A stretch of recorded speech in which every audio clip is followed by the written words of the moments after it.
Avec Minispot, j'apprends tellement de choses. Avec Minispot, j'apprends tellement de choses. J'espère que mon Seigneur sera satisfait de moi. J'espère que mon Seigneur sera satisfait de moi. Alhamdulillah, Alhamdulillah, Alhamdulillah, Alhamdulillah. Que l'islam et mon iman soient de plus en plus forts afin d'être auprès d'Allah. Voici le véritable trésor. Assalamu alaikum wa rahmatullah wa barakatuh les enfants. Nous sommes donc à la deuxième partie de l'histoire du prophète Moussa alayhi salam. Dans l'histoire de Moussa alayhi salam, de sa naissance à sa mort se trouvent des leçons pour l'humanité.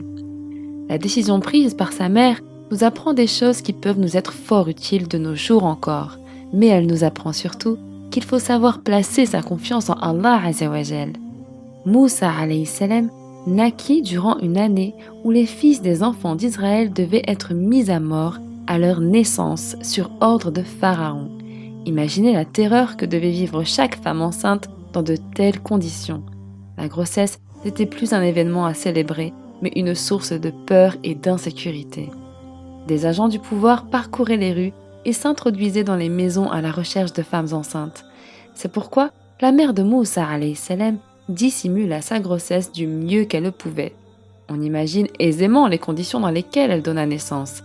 Était-elle seule ou des femmes l'assistaient-elles? Son mari priait-il pour que sa femme ne crie pas en accouchant, éveillant ainsi les soupçons des agents et des voisins? C'est ainsi que Moussa alayhi salam vint au monde, un garçon. Le cœur de ses parents dut sauter de joie et de peur simultanément. Qu'allait-il faire? Comment allait-il pouvoir cacher un nouveau-né? La mère de Moussa alayhi salam était une femme pieuse qui craignait Allah azza wa jal. Alors, en ce moment de désespoir, elle se tourna vers lui et il lui inspira ce qu'elle devait faire. Sourate Al-Qasas, verset 7. Alors nous révélâmes à la mère à Moïse, allaite-le, et quand tu craindras pour sa vie, jette-le dans la rivière. N'aie nulle crainte et ne t'afflige pas. Nous te le rendrons et ferons de lui l'un de nos messagers. La mère de Moussa alayhi salam venait tout juste de passer plusieurs mois à tenter de dissimuler sa grossesse.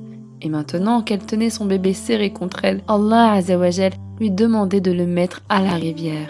Non pas un petit cours d'eau, mais le gigantesque Nil avec ses forts courants. Elle dut penser en elle-même que faire cela équivaudrait à le condamner à mort. Mais elle décida de placer toute sa confiance en Allah subhanahu wa ta'ala qui lui avait dit « N'aie nulle crainte et ne t'afflige pas, nous te le rendrons ». Elle fabriqua un panier à l'épreuve de l'eau, y installa son minuscule bébé et le déposa sur l'eau.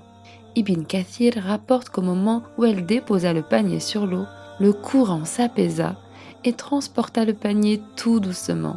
La mère de Moussa alayhi salam donna l'ordre à sa fille d'avancer doucement à travers les roseaux pour suivre le parcours du panier en portant son frère. Le panier et son précieux chargement descendit le cours du Nil, passant inaperçu devant des maisons, des bateaux et des gens, et s'arrêta net devant le palais de Pharaon. Alors qu'un habitant du palais retirait le panier de l'eau, la sœur de Moussa alayhi salam observait la scène, la peur au ventre. La nouvelle dut être cruelle pour sa mère. Mais les événements qui suivirent démontrèrent sans l'ombre d'un doute que la promesse d'Allah subhanahu wa ta'ala se réalise toujours. Sourate At-Talaq, verset 3. Et quiconque observe strictement ses devoirs envers Allah, Allah lui donnera une issue favorable et lui accordera ses dons par des moyens qu'il ne soupçonnait pas. Et quiconque place sa confiance en Allah, Allah lui suffit. Ses commandements s'accompliront toujours et il a assigné une mesure précise à chaque chose. Moussa alayhi salam fut amené chez Asiya, l'épouse de Pharaon. Contrairement à son arrogant mari, c'était une femme pieuse et pleine de compassion. Allah azza wa jal ouvrit son cœur et lorsqu'elle regarda le bébé qui reposait dans le panier, elle ressentit immédiatement de l'amour pour lui.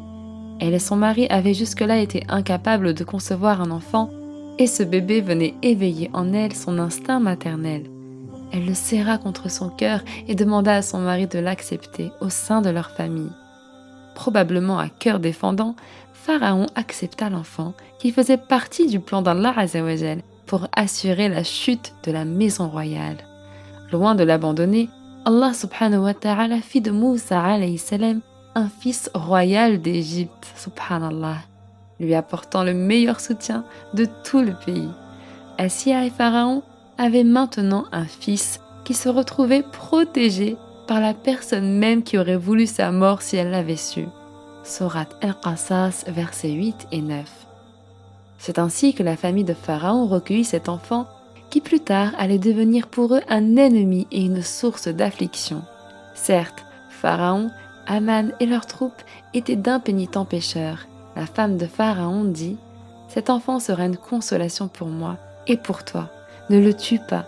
Il pourrait nous être utile ou peut-être le prendrons-nous pour fils. » Il ne pressentait rien de ce qui allait advenir.